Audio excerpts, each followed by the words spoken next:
खाती हमने के आई जरानी जी ओहो भतीजी खाती तादेश भइल की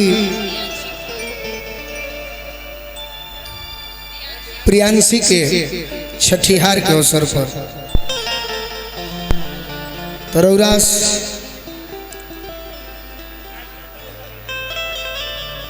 परिवार के भी पुत्र चाहे पुत्री भइल हुई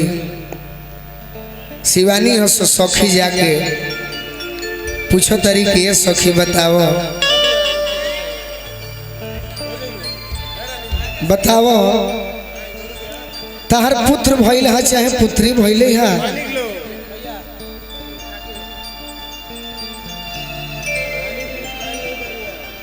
तो हूँ अंगूरी दे देता रू झूठो के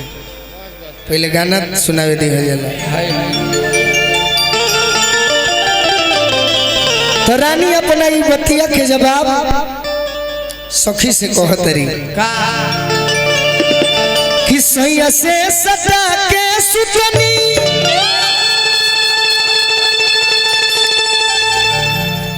सैया से सटा के सुतनी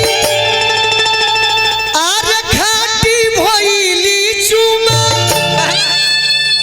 चाटी भइली चुमा चाटी नु हो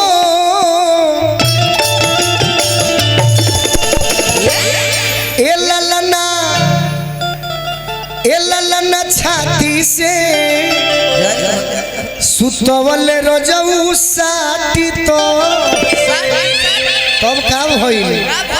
अरे गोइल खेतवा पाटी ललना छाती से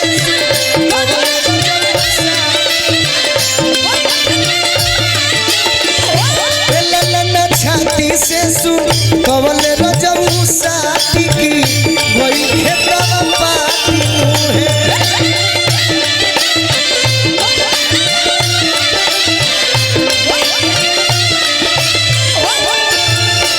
सैया से सटा के सुतनी खाटी भइली चुमा चाटी नु हो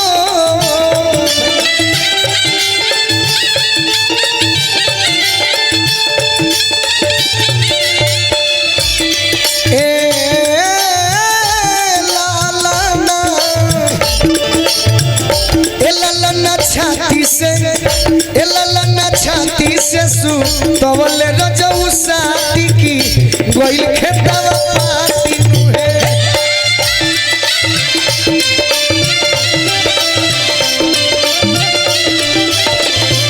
ललना छाती से सुतवल रजऊ साटी की गोइल पाटी नुहे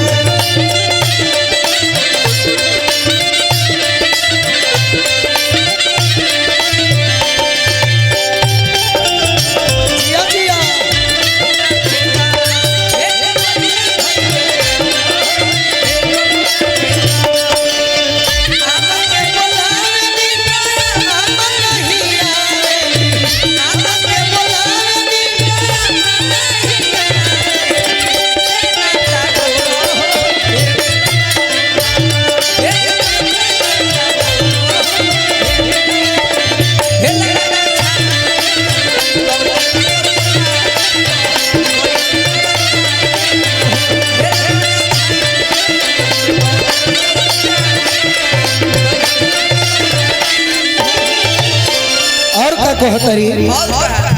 यह परिवार के बड़े भैया की ओर से बहुत बहुत आशीर्वाद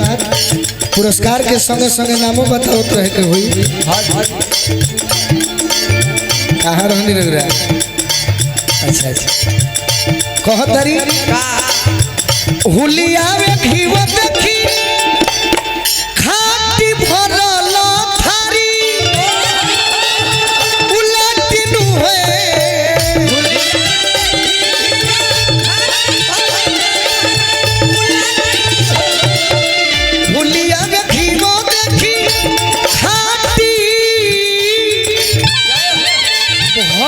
अरे थारी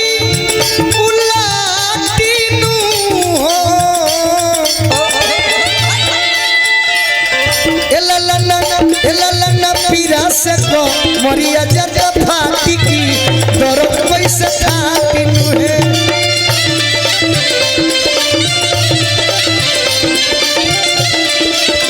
पीरा से को मरिया जता फाटी की दर्द कैसे थाती नुहे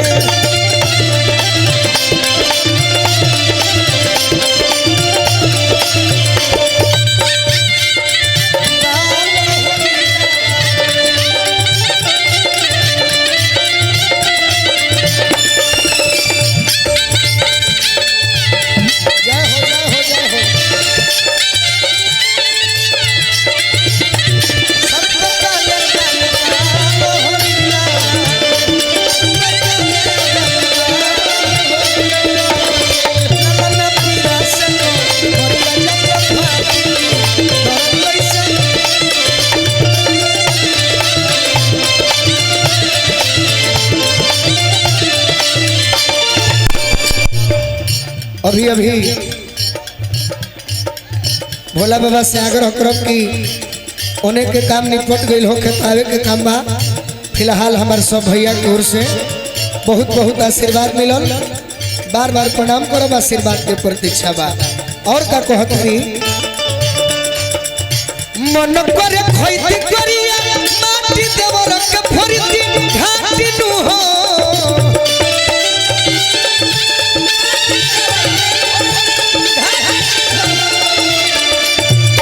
मन करे खैती करिया माटी देवर के फरिती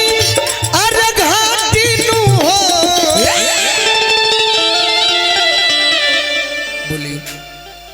बैठ जाए सब तो दूसरे गीत होता है। तीसरा चौथा होखे दी हम बैठबे ना करब लेटियो जाए कि मन करे खैती करिया माटी देवर के फरिती अरे घाटी नु हो ए ललन पियावा मिलते ए ललन पियावा मिलते अरे लिहती दांत काटी नदी के खेदती डाली नु हो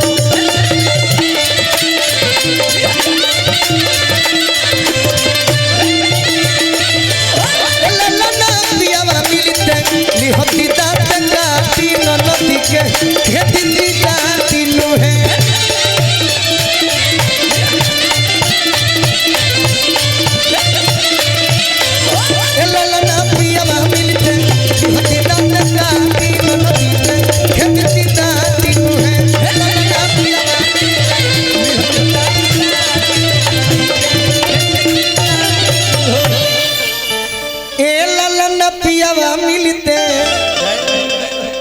उज्जवल बाबा उपासना एक्सप्रेस है।